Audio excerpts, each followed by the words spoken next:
Good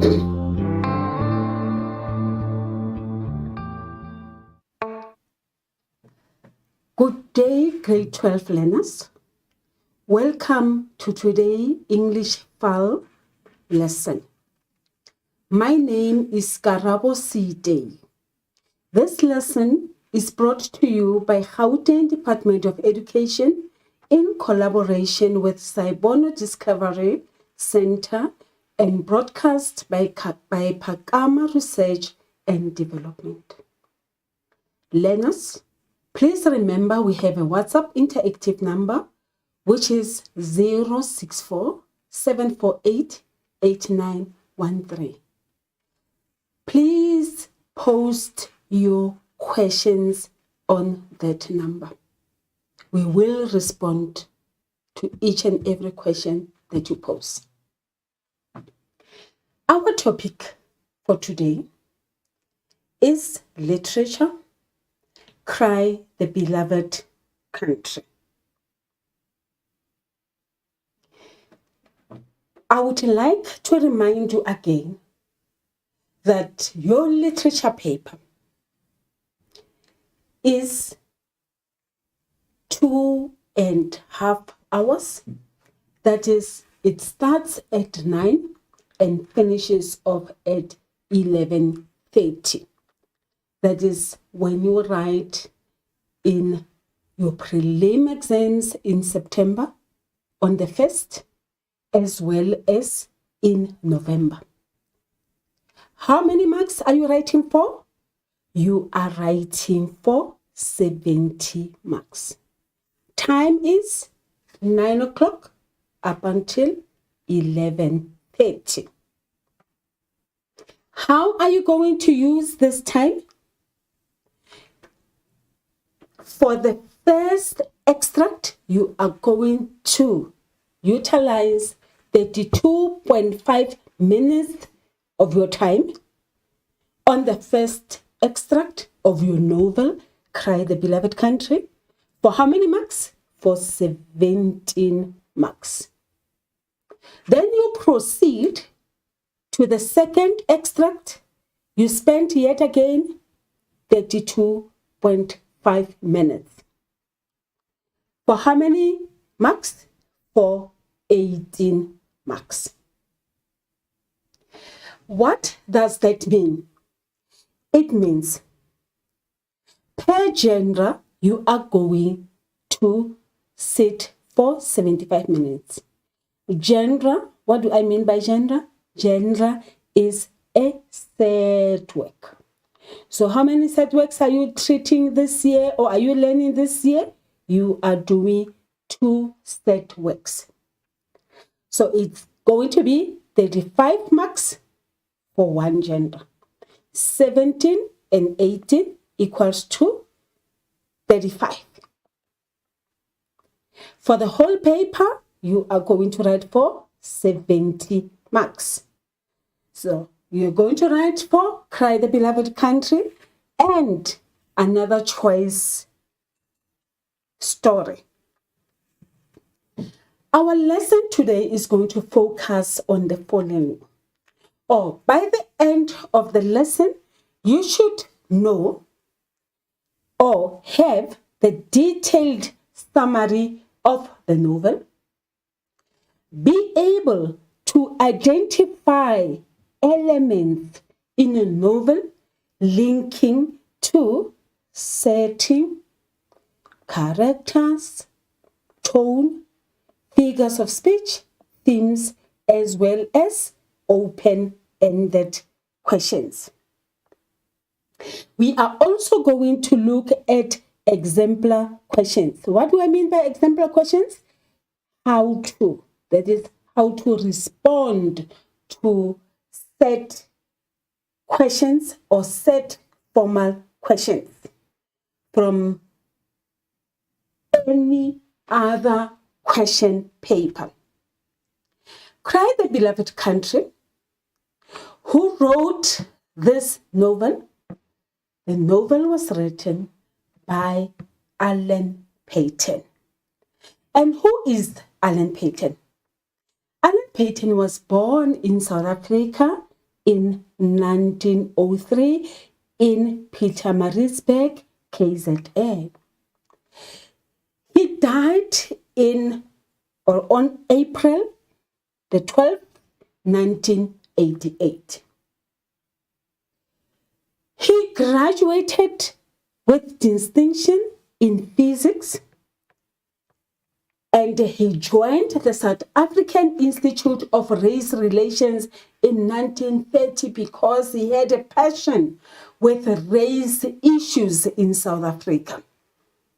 At the age of 32, he became a principal of a reformatory school for delinquent African boys near Johannesburg. So let me explain what reformatory is. Reformatory, reform, change. Who is supposed to be changed? Or what is supposed to be changed? We have delinquent, that is wayward, naughty, people who break the law. And who are these people? They are young people. So there is a particular school, instead of them going to jail, they go to a kind of a special school, a reformatory, where they are going to be taught life skills and other issues and change their behavior to become good citizens. And that is where Alan Paton decided to write a series of articles on crime and punishment and reform in South Africa. When he did that, he exposed the apartheid oppressions. He fought for a just and democratic society. He was posthumously awarded the Order of Ikhamanga in gold for his exceptional contribution in literature in April 20 in 2006. This is the biggest award a person can get. Is given by the president for the contribution in the South African society. Firstly, he exposed apartheid. He fought for a just and democratic society using what? Using his books as a writer. Two important characters that we are going to study or to read about here is we have James Jarvis as well as Stephen Khumalo. Remember in previous lessons, we learned about setting. What is setting again? It's a study where we check on time and place, where and when. So where does this story take place? It takes place in an area in KZN, in Ndocheni. And in this area, we have these two men, James Jarvis, as well as Stephen Khumalo, occupying this area. Jarvis' place is well tended, it's green, it has all going for it. Whilst on the other hand, with Stephen Khumalo, it is red and bare. There's poverty there, and then we have, on the other hand, we have wealth. Another setting where this story takes place is the big area of Ndocheni and as well as Johannesburg. So we see the parallel between these two areas. How is Ndocheni? It is a peaceful and primitive area. It is a beautiful place, nonetheless. And it is filled with hills and valleys, but the soil is of poor quality. Remember, earlier I said it is bare. It is red and bare. The soil is of poor quality. It is a poor area. The agricultural village with a strong sense of community and spiritual connection. The only thing that is going on for them there is that they have a strong sense of community and spiritual connection, even though the terrain or the geography of the place is letting them down. The grass is no longer flourishing. It is forcing the men of the city or of the village to go to Johannesburg to find work, because there is nothing going on for them in Ndocheni. They need to feed their families, isn't it? So let's look at what Johannesburg is offering to all these people who have migrated from Ndocheni in the KZN and came to Johannesburg. Johannesburg is a big area, it's a big city, but not only big, but also very dangerous, where it is every man for himself. It represents the evil forces that try to draw us all away from the things we know are right. Once we get caught up in the life of sin, it is almost impossible to come back. This is the interpretation of our pastor, Reverend Stephen Khumalo. His view of Johannesburg is it's a dangerous city. It's a city of evil. Let's go on and let's see why he feels that way. The structure of our book, Cry the Beloved Country, it is divided into 3 books. We have book 1, we have book 2, and we have book 3. In book 1, which is chapters 1 to 17, it tells the story of a father who journeys from the rural South Africa to where? To Johannesburg. Why is he on a journey to Johannesburg? He is in search of his son, Absalom. So we find this man, Stephen Khumalo, who is a Zulu pastor or a reverend. He is also the central character in our story. He goes through a tortuous discovery that he makes in Johannesburg. In book 2, that is chapter 1 to 12 of book 2, it is presented from James Jarvis' point of view. Here we meet another father. Remember earlier we have met Stephen Khumalo going to Johannesburg in search of his son. Now we have a second father in book 2. This father has lost a child. He is going on a journey or he understands his own journey. He wants to understand what has made his son to die. He grieves he's going through pain, but at the same time, he realizes that his life is intertwined, or it is together, it is tied up, intertwined, it is tied up together with Khumalo.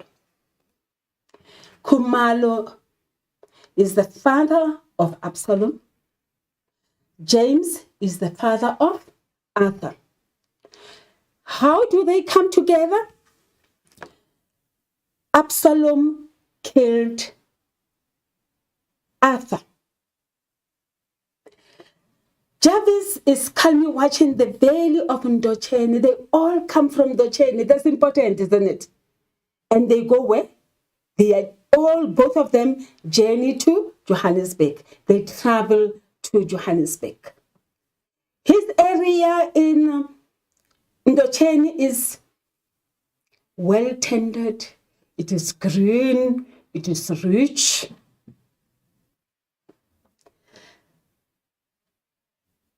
When he is seated and enjoying the calmness and the beauty of his farm, two men arrive. And who are the two men? Or the two policemen? Jarsveld and Benedict. They come there to inform him about the death of his son Arthur, who was shot and killed. Jarvis quickly rushes to Johannesburg with his wife to understand his son's lifestyle and to attend the trial of the perpetrators. And who are the perpetrators? Perpetrators are people who killed his son. The accused. In Johannesburg, this happens. Jarvis and his wife stay with John Harrison. And who is John Harrison? John Harrison is Arthur Jarvis's wife's brother. And when they are there, they take him to the mortuary. He go and see his son's dead body. Harrison constant praise of Arthur as an engineer and a writer. Our Arthur was an engineer as well as a writer, as well as a philosopher. Causes Jarvis to mourn about the relative unawareness he had of his own son's life to help remedy this problem.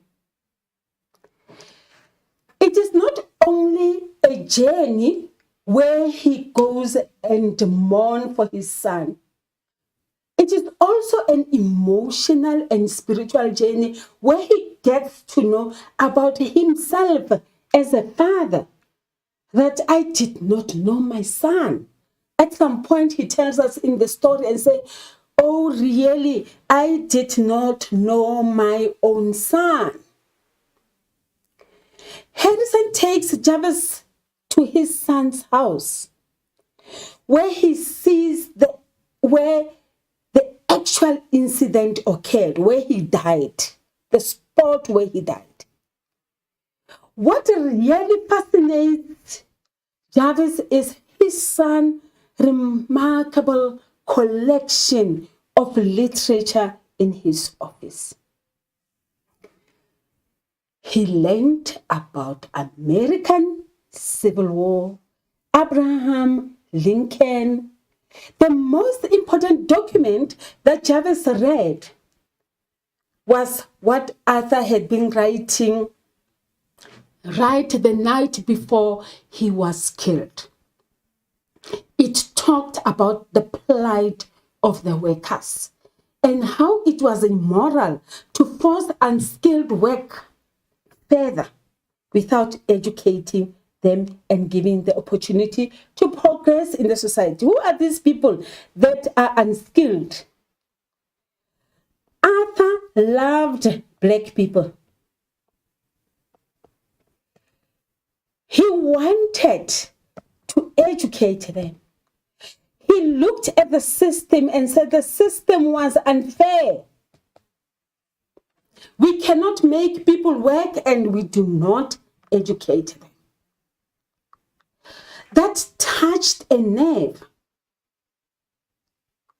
And as a father mourning for his son, he looked at that work and he was proud. But at the same time, it made changes in him.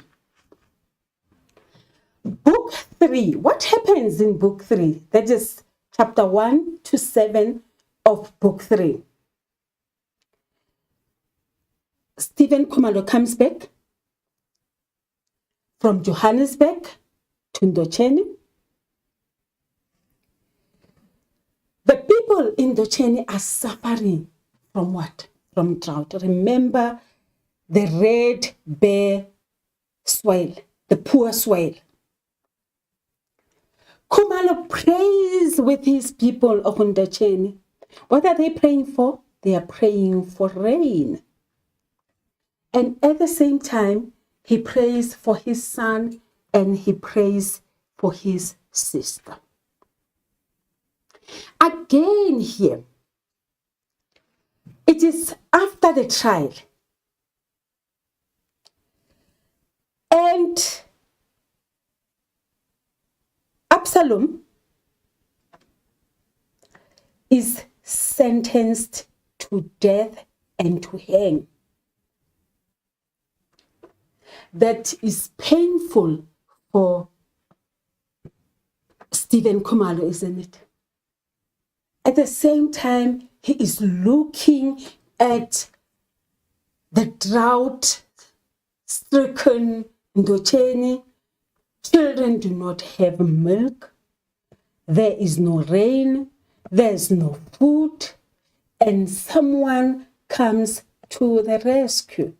Who comes to the rescue? James Jarvis comes to the rescue. Instead of him being very angry at his son being killed, he reads Arthur's manuscript and he makes a determination that I will step in.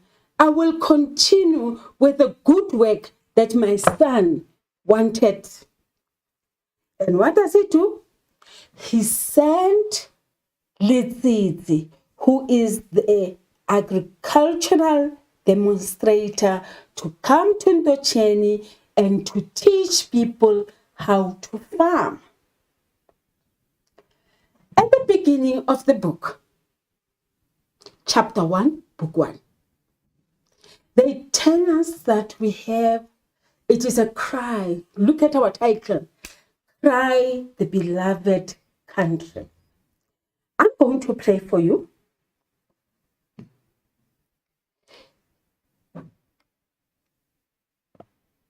I'm going to play for you. Oh, sorry about that. The sound made by a Titi Hoya beat. Okay.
Why is a Titi Hoya bird important in this story. It is a cry. They compare, or the author compares, the crying of the Titihoya to the crying of a broken tribe for the law and the custom that is gone. It is the cry of the beloved country for the unborn child that is the inheritor of our fear. So we have a reference to crying in the book. We are crying for a country that has gone to the dogs. Secondly, it is a kind of a prayer that God should save our country, South Africa, our beloved country. Thirdly, the title is also important, that it is the country that is crying for itself. Cry for the country that is disintegrated. So the Titihoya is a bird, is a black-winged plover that is related to the lapwing. You have just heard the sound of a lapwing bird, and it has a very distinctive, plaintive cry. A cry that I want help. Okay. The title also demonstrates the depth of conflict between the people and their country.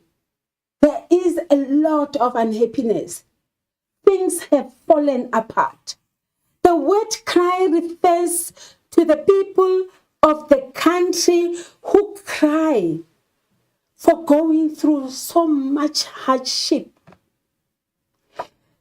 The cry also is a symbol of chaos and destruction that surrounds Johannesburg and Indochina, which the people need to be saved from. The people need to be saved from social and racial oppression surrounding them. So that's the title of our story. So we have what we call a plot. In our last lessons, I've shown you what a freight tag is. So now we're going to look at what this story is all about. It is a story, or the narrative events are arranged in sequence. And how do they connect? We have an exposition moving to the rising action, climax, and then we have the following action, and we have a denouement. The denouement is our conclusion. Let's see what this story exactly is all about. At the beginning of the story, as I've already said, we have a Christian priest named Steve Kumalo who lives in Indochina with his wife. All of his family members have disappeared into the big city of Johannesburg. And who are these people who have disappeared to Johannesburg? It's his sister, Gertrude, his brother, John, and his only son, Absalom. The letter there is very important. I'm going to talk about the letter later. Can you see? It's a dirty letter. It's very significant. He receives the letter from Msimang asking him to travel to Johannesburg. The letter is written by a priest. And who is this priest? Reverend Msimang. He writes a letter to Stephen Kumalo and says, please come, travel to Johannesburg, come and help your sick Sister Gertrude. Gertrude is sick.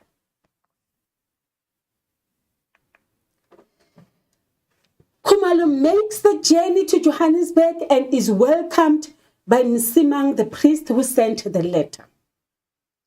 Msimang tells Khumalo how Gertrude is a prostitute who's selling moonshine. Moonshine is alcohol. She's selling alcohol, and not only is she a prostitute and selling illegal alcohol, she is also neglecting her son. This is the big sickness that Gertrude suffers from. It is not a physical sickness like we thought initially, but it is also emotional and social sickness. Her being a prostitute, her selling illegal alcohol, and also neglecting her son. Khumalo and Msimang travel, searches all over, and they find Gertrude. Stephen Khumalo, as a priest, instructs or advises her sister to pray for forgiveness and seek atonement.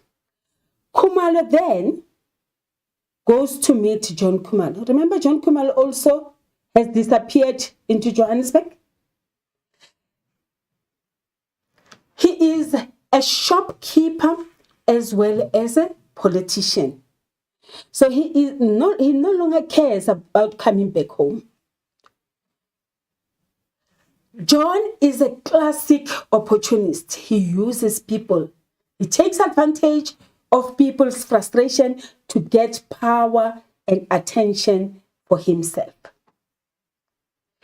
The other aim for visiting John, besides looking out for him, Stephen wants to know the whereabouts of Absalom. Where is my son? Where can I find my long lost son? John Khumalo gives them direction that they should look for Absalom where? In Shanty Town. Khumalo's son has fallen in, that is Absalom. He has fallen in with a bad crowd and he started stealing. In the process, Absalom met a girl and impregnated her.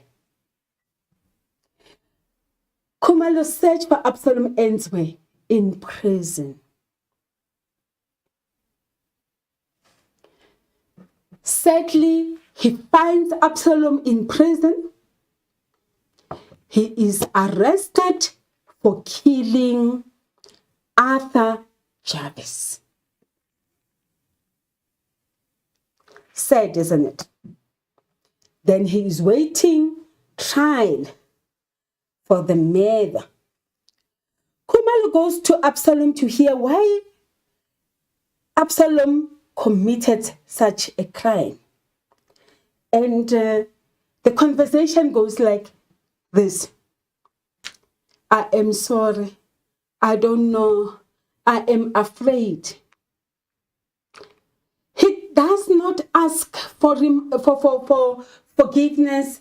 He is afraid, and he is now at that stage only caring for himself. What is going to happen to me? He knows that if you have killed somebody, you will get what we call death penalty. You will hang. Stephen Khumalo is very sad that he cannot restore his family. Remember, Gertrude left home to go find her husband in Johannesburg, and she went for good. John Khumalo went to Johannesburg. He turned his back at Fondochen. So he's a politician. He's a shopkeeper. He doesn't care more about his home.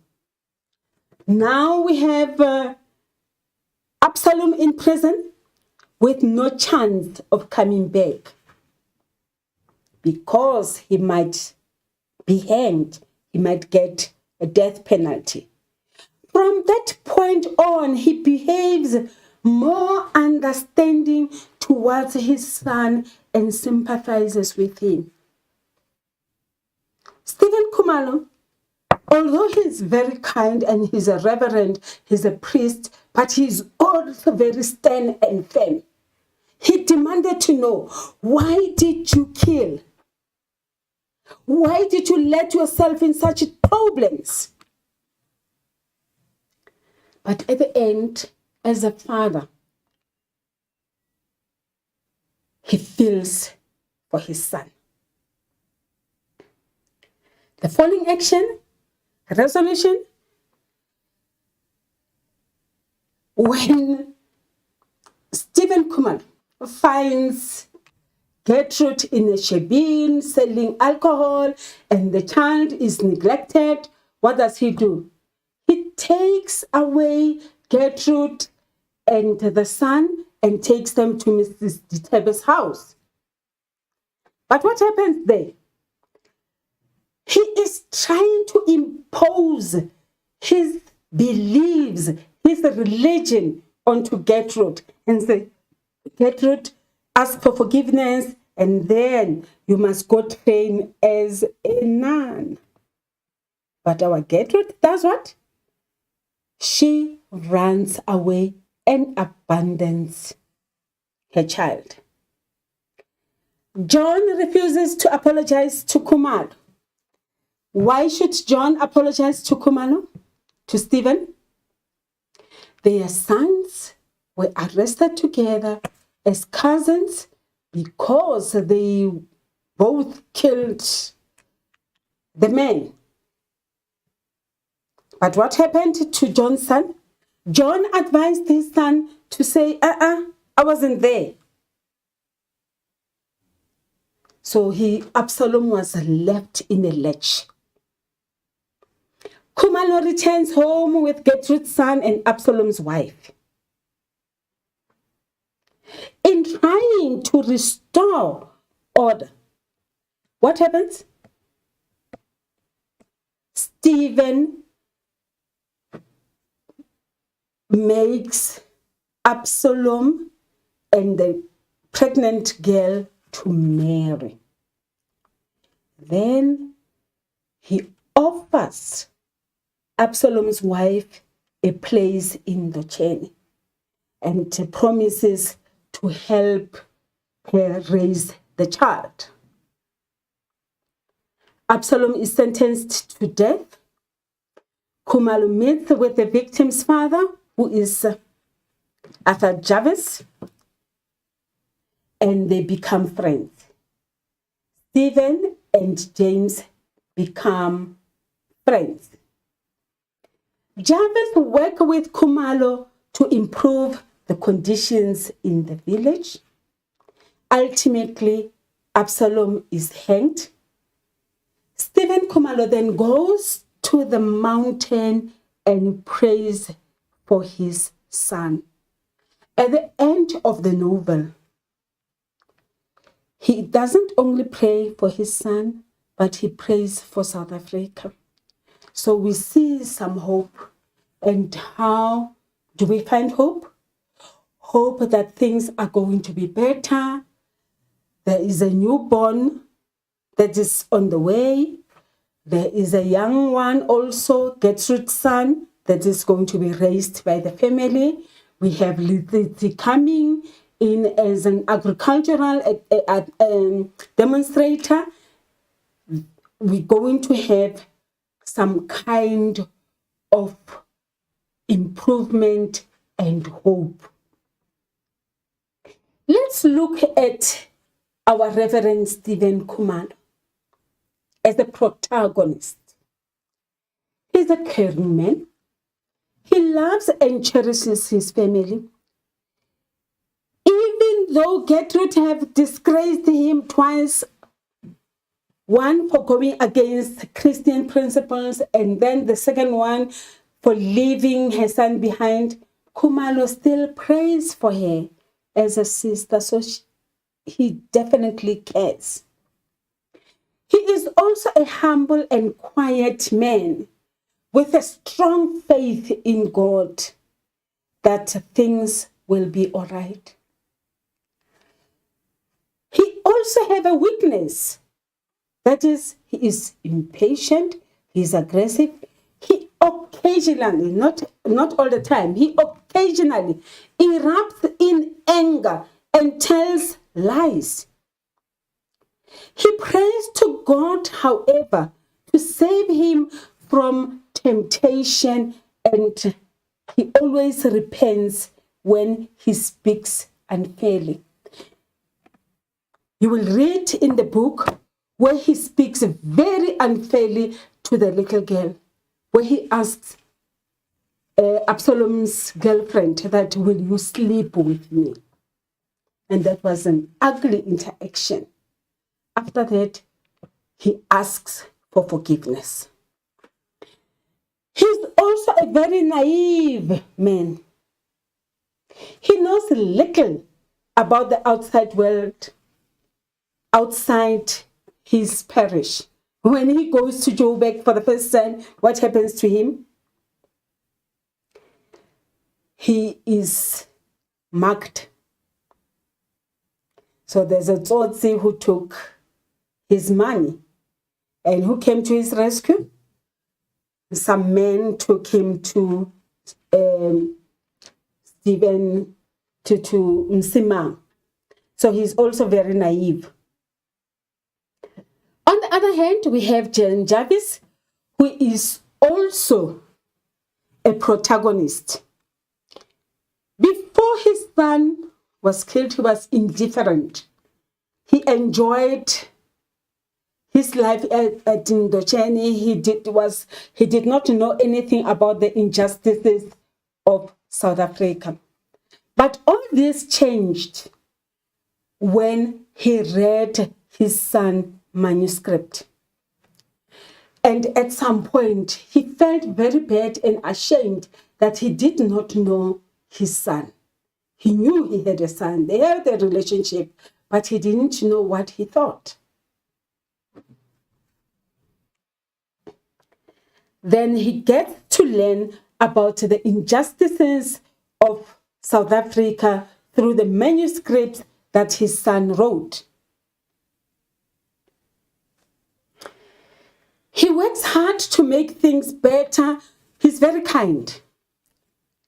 He works very hard to make things better for the people of the village. He donates milk to the young children. He arranges for a dam to be built so that the soil can be better. He also hired the agricultural expert in the name of Lizit. His actions speak of him as a very changed man.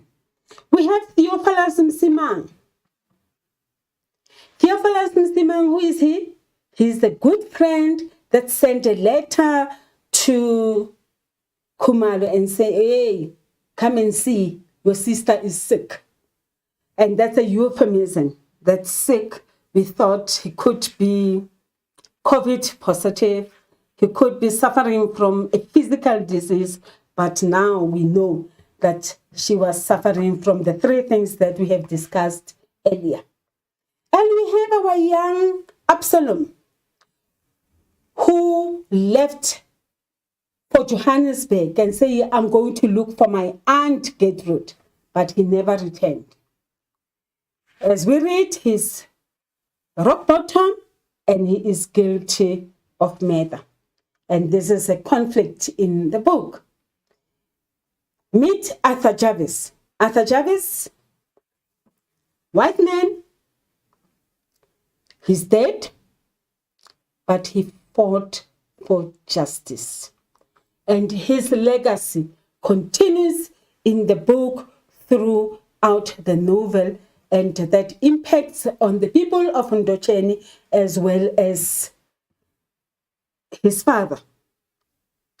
John Khumalo, the businessman, he left the village because he did not like the tribal ways.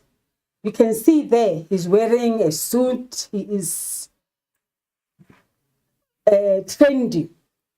He is now a powerful businessman. He is a coward. That's his downside. He lacks courage. He's also very proud and egotistical. Absalom is his son, by virtue that it is his brother's son. But he was ready to abandon Absalom. Okay?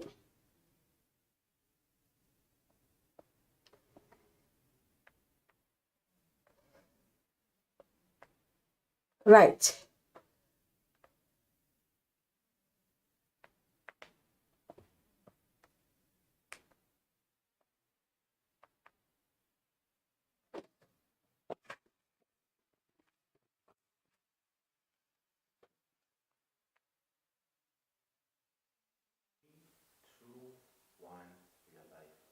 Do you know that you are different? Do you know that your fingerprint is different? It's different from your peers, from the people that you are studying with.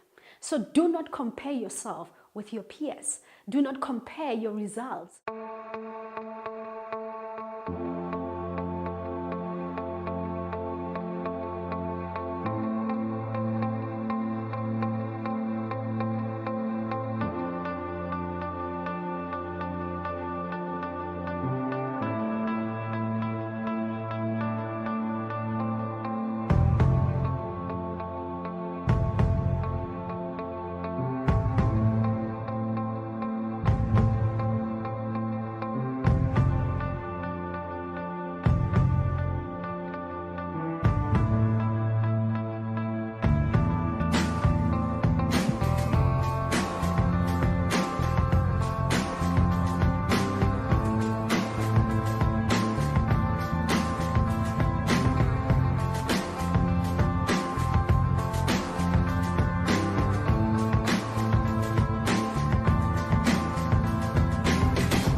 Hello again.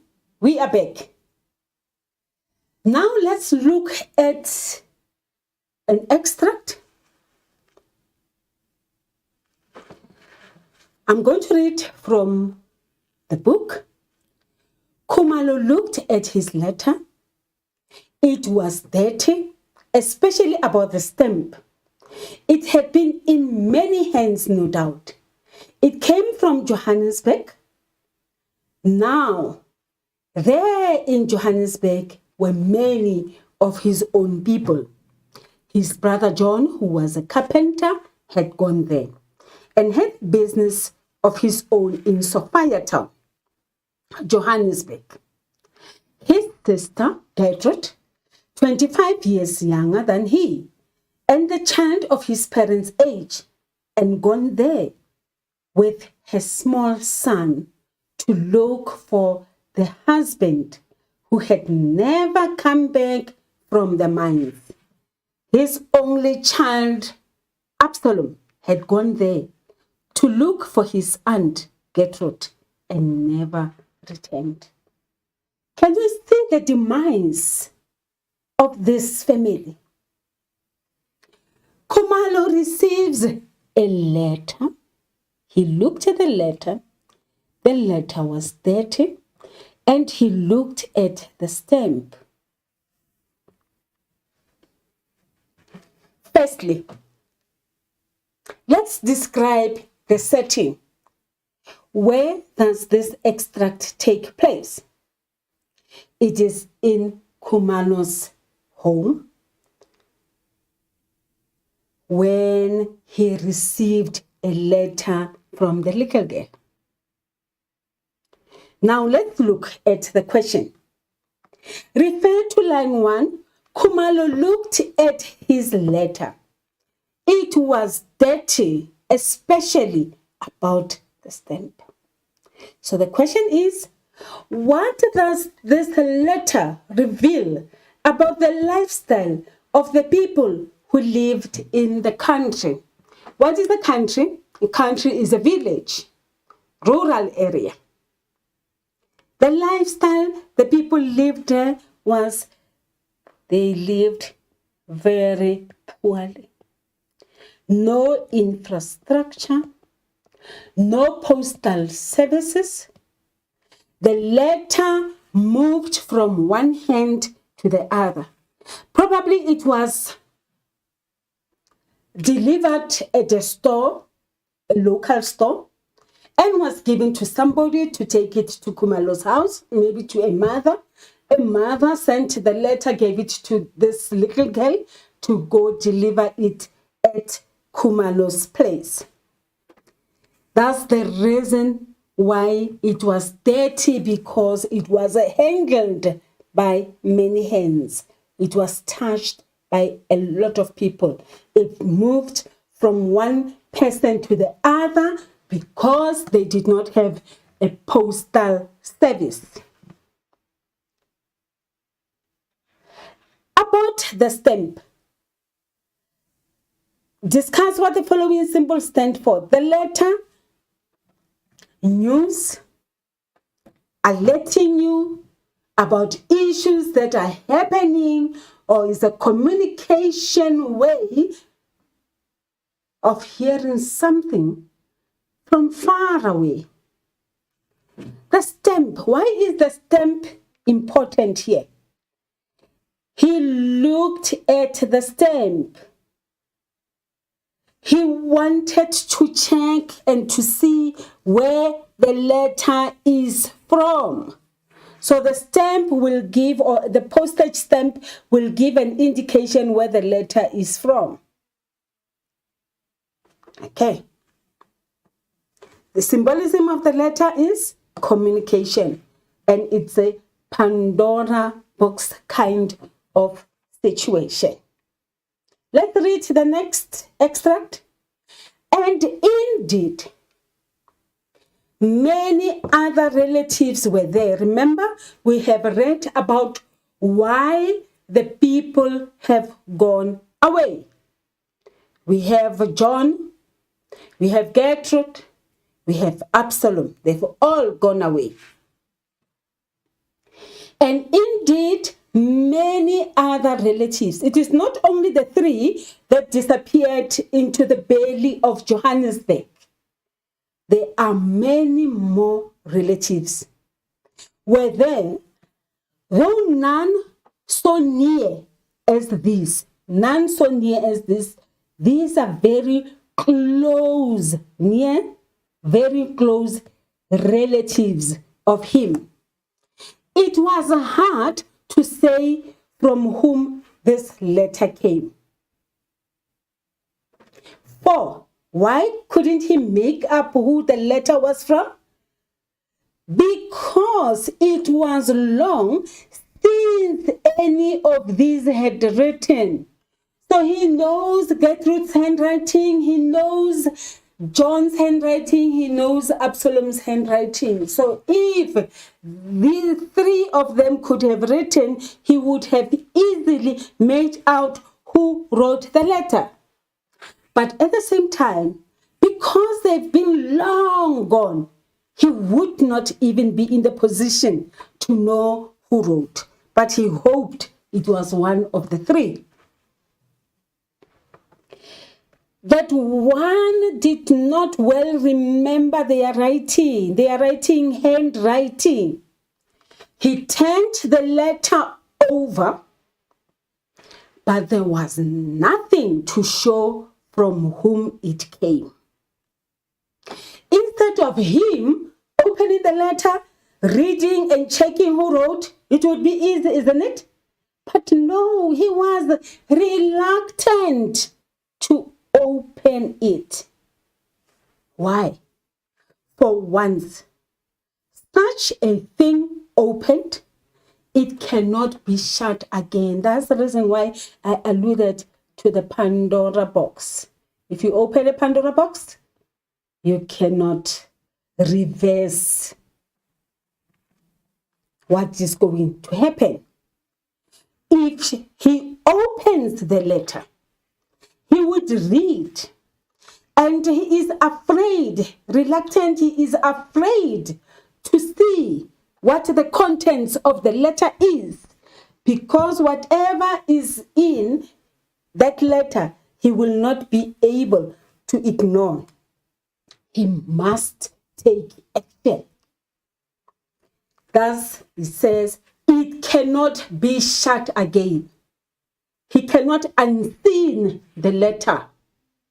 He has to act on it. He called his wife and asked, has the child gone? The wife responded, she is eating, Stephen. Then Stephen Khumalo responded, let her eat then. She brought a letter. Do you know about the letter? Then the wife said, how should I know, Stephen? Not that I do not know. Look at it. She took the letter and she felt it. She touched the letter. But there was nothing in the touch of it to tell from whom it might be. Crazy, isn't it? The husband wanted to look at the letter and decide or decipher who wrote the letter. Similarly, the wife touched the letter, wanted to feel and make up who the writer is. But she was brave. Let's see how brave she was. She read out the address slowly and carefully.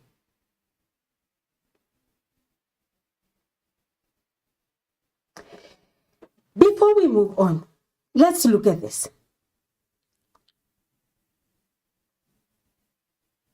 Do you know anything about a letter? What tone would Khumalo use in this instance? It's a probing tone, a tone of concern. Let's look at points that we can discuss. State one difference in the attitude of Stephen and Mrs. Khumalo in that extract. Difference in attitude is Mrs. Khumalo was brave, very direct. She looked at the letter, she opened the letter and read it. On the other hand, the husband was concerned, afraid, did not want to know what he also wanted to know what is in the letter, but he was very scared of what the letter was going to say. So there's a difference in attitude. Furthermore, let's look at this. What does this extract reveal about the character of Stephen and Mrs. Khumalo? Are they not kind people? Yes, they are kind. How do we know that they are kind? They gave the young girl food. They were not obliged in it. She was just there to deliver a letter. Then the reverend sent the little girl to the kitchen and to ask for food, and the wife gave the food. They were very kind people. Identify and discuss the theme evident in this extract. The theme despair, theme of abandonment. The people have gone to Johannesburg and they haven't come back. Despair. Khumalo is very worried about his relatives. Why are they not coming home? How are they coping in the greater Johannesburg? What tone would Stephen Khumalo use in this line? Do you know anything about the letter? There's the tone of concern. Why would Stephen Khumalo use that tone? Because he is afraid of the events that are going to be started by the letter. Let's look at another extract. Yes, it was to the small, seriously boy that he turned for his enjoyment. He had bought the child some cheap wooden blocks. And with the little one played endlessly and intently, with a purpose obscure to the adult mind, but completely absorbing. Khumalo would pick the child up and put his hand under the shirt to feel the small warm back and tickle and poke him till the serious face relaxed into smiles. That's what we do to little ones, isn't it? We look at them and we poke at them and say, "Hi, Nana, how do you feel today?" And the child will smile. And the smiles grew into what? Uncontrollable laughter. Initially, the child was very serious, isn't it? Or he would tell him of the great valley where he was born and the names of the hills and rivers back home in Docheni and the school that he would go to. And the mist that shrouded the tops above Ndocheni. Who is this small, serious little boy? It's Gertrude's son. Gertrude has left. No, Gertrude is still there. But they are at Mrs. Ditebe's house. And Stephen, as an uncle, wants the child to be close to him. They must have a relationship, and they get in that mode of playing. And we can see that Stephen is determined to take the child with him and the school that he would go to. Meaning this child is not going to remain in Johannesburg, but is going to go to Ndocheni with him. Of this child, understood nothing yet. Something he did understand. For he would listen solemnly to the deep melodious names and gaze at his uncle out of wide and serious eyes. And this to the uncle was pleasure indeed, for he was homesick in the great city, and something inside him was deeply satisfied by this recital. Recital meaning the storytelling. He was telling the little boy about Ndocheni, what will happen there, the rivers, the valleys, the school, and all the beautiful things that they are going to do back home in Ndocheni. Describe the setting of this extract. We are going to be repeatedly asking you to describe the setting of the extract. when you read on your own, learner, remember, ask yourself these questions that I'm asking, and you will be good to go for your exam. It is at Mrs. Diteba's house where he took Gertrude's son and Gertrude to stay. Identify the figure of speech in this lines. The mist shrouded the values of Ndocheni. And that's a metaphor. How do we explain that?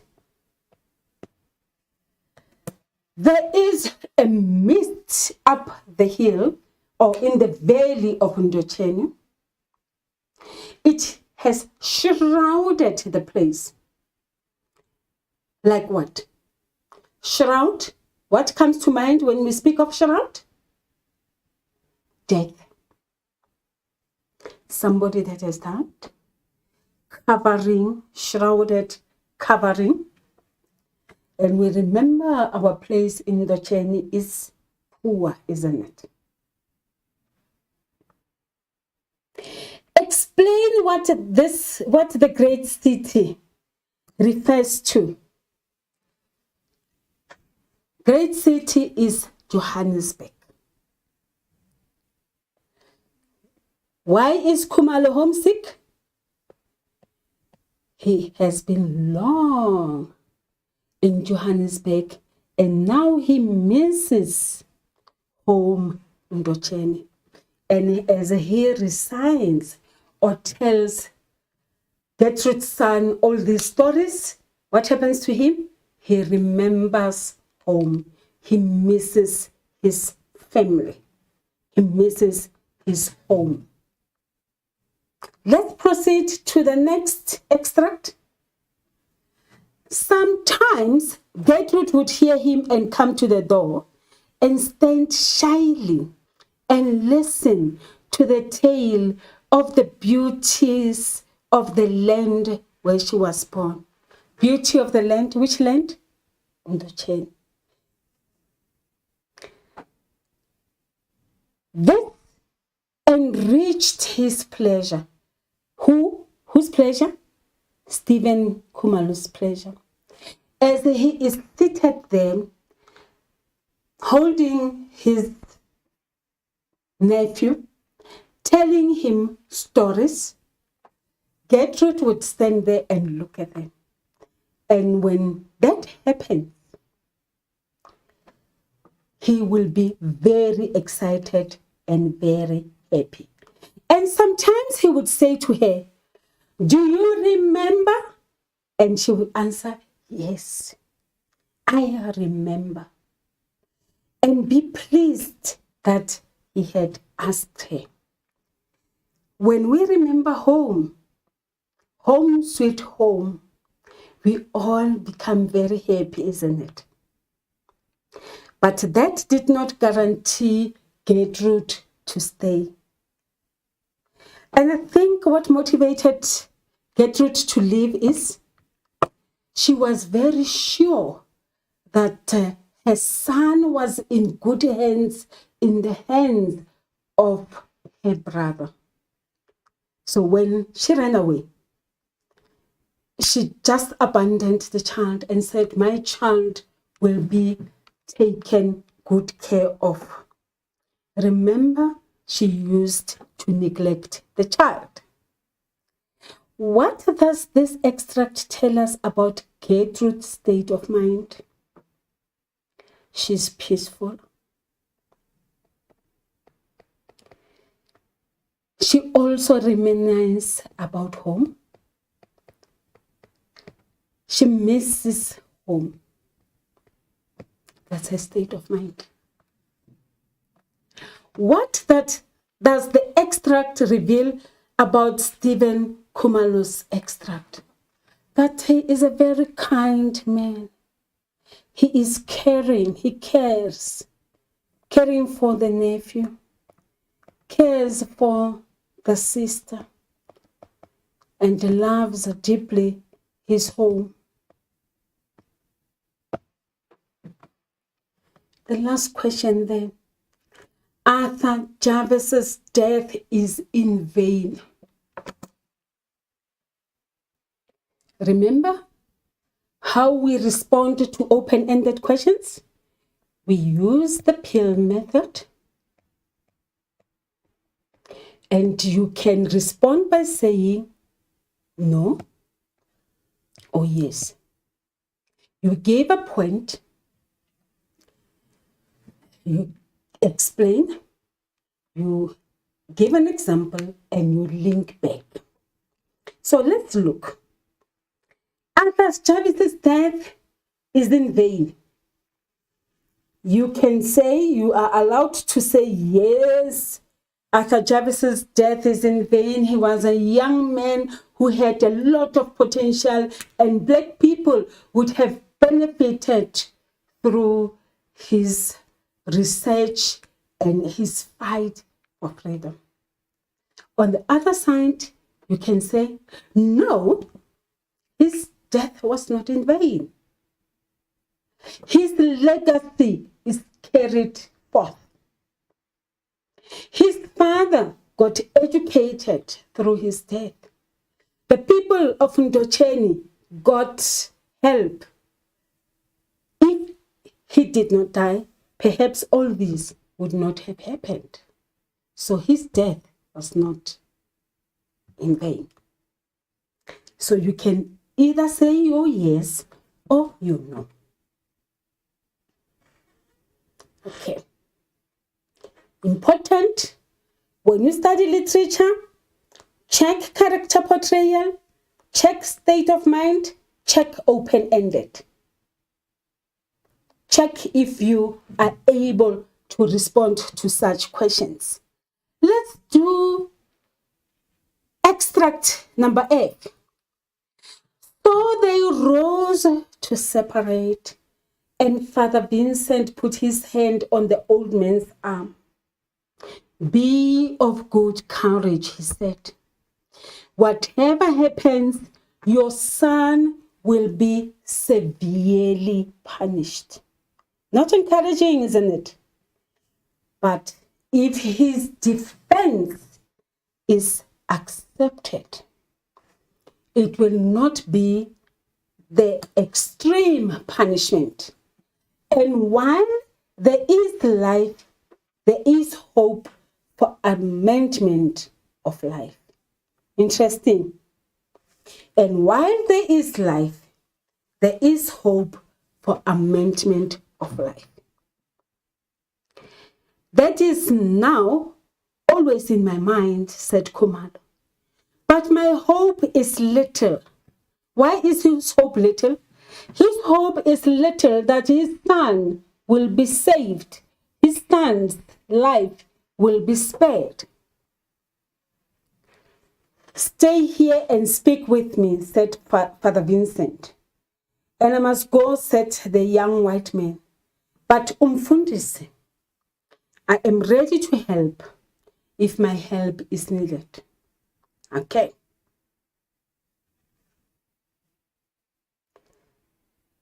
Character portrayal again.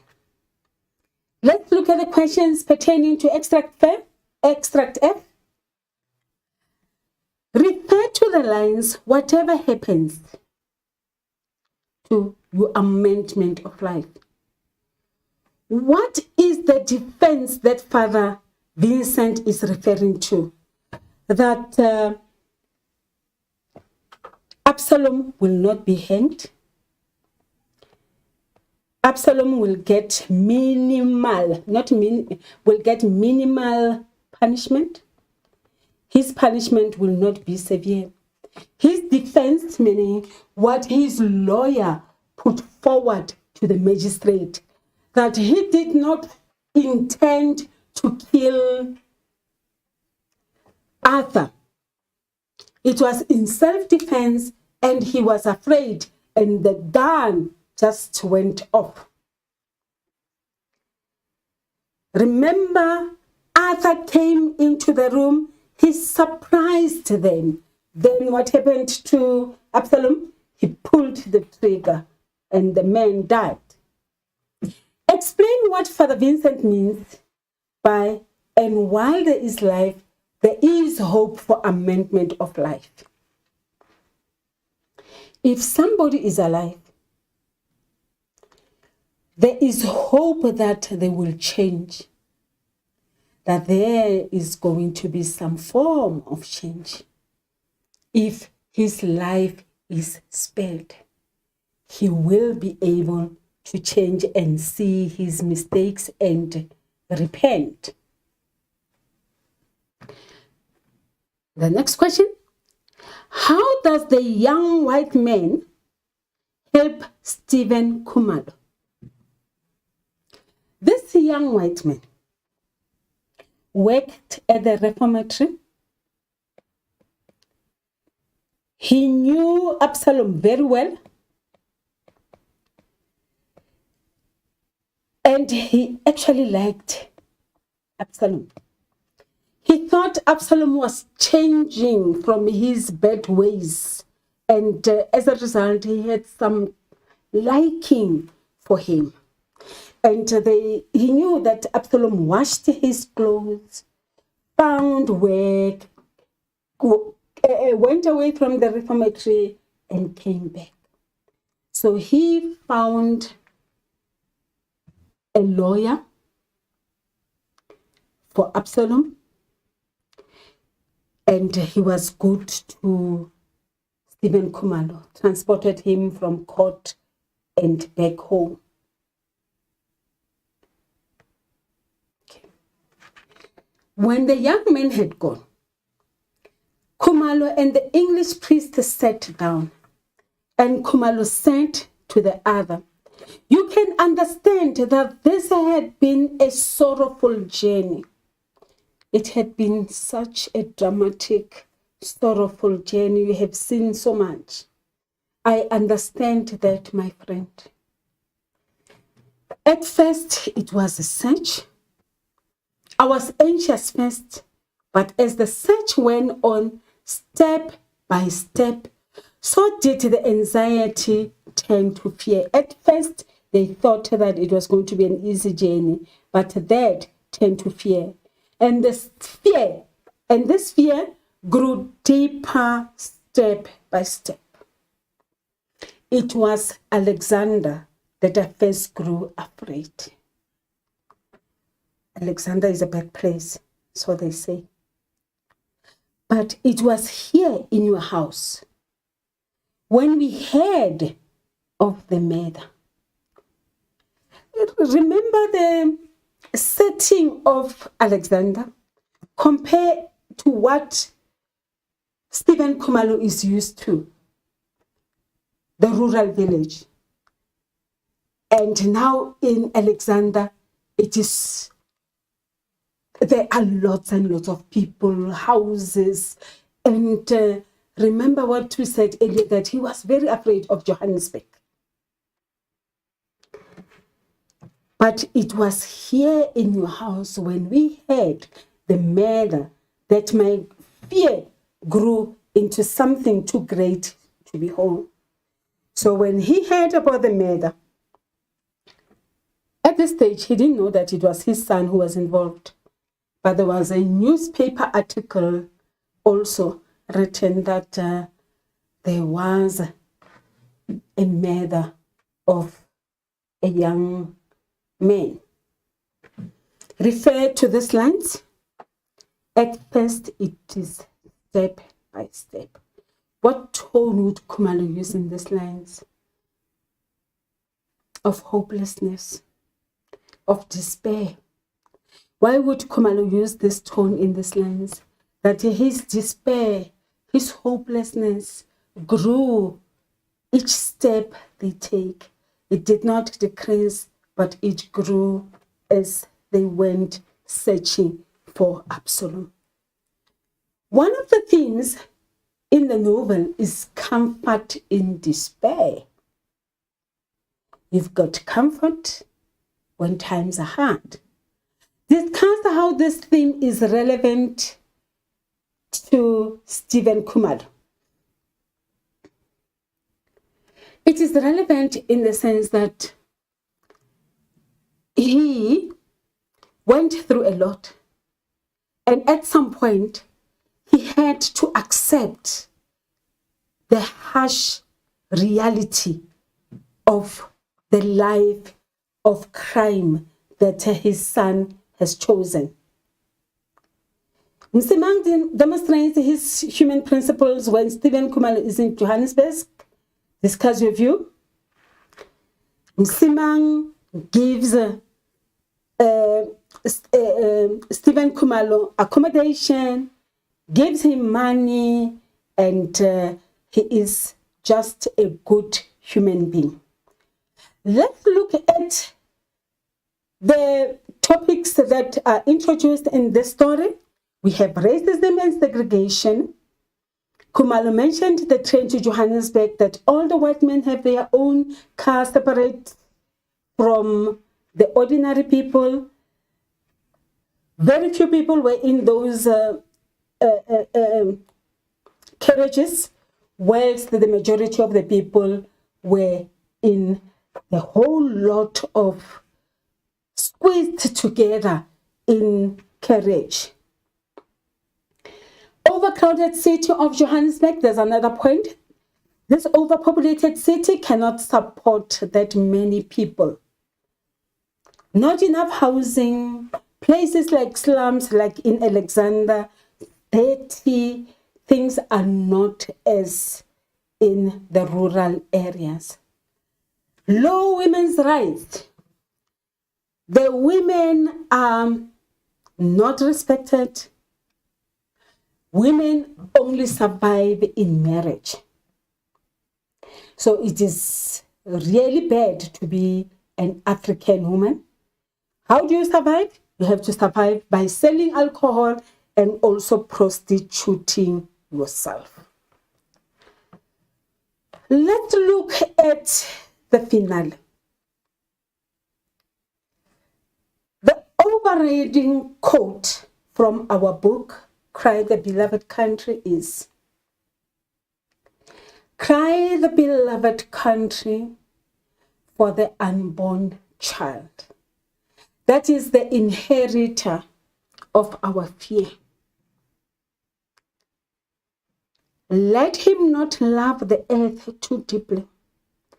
Let him not love too gladly when the water runs through his fingers, nor stand too silent when the setting sun makes red the field with fire.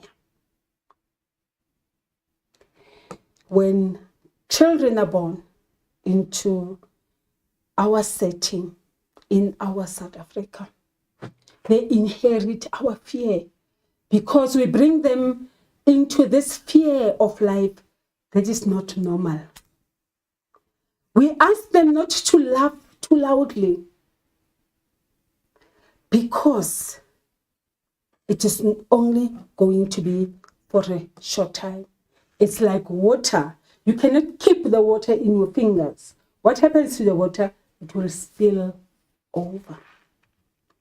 At the same time, we cannot stand too silent.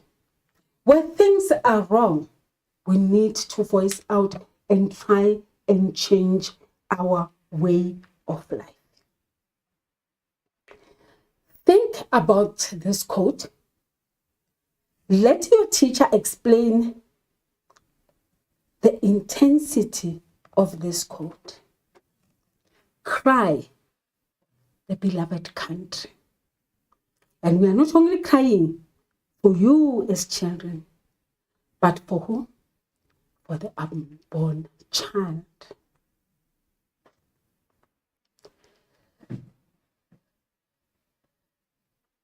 Thank you so much for watching. You know your book is too big. Book 1, book 2, book 3. Read the entire book. Use the extracts. Look at the questions that I've been asking. Ask yourself those questions. If you have questions also, ask your teacher. Post questions on our WhatsApp interactive number and we will respond to you. Learners, the year is almost half and we still have so much to do. Please do not lose heart. Study effectively. Thank you for watching this lesson. Please remember to sanitize, wear your mask, maintain social distancing, and keep safe. See you next time and goodbye.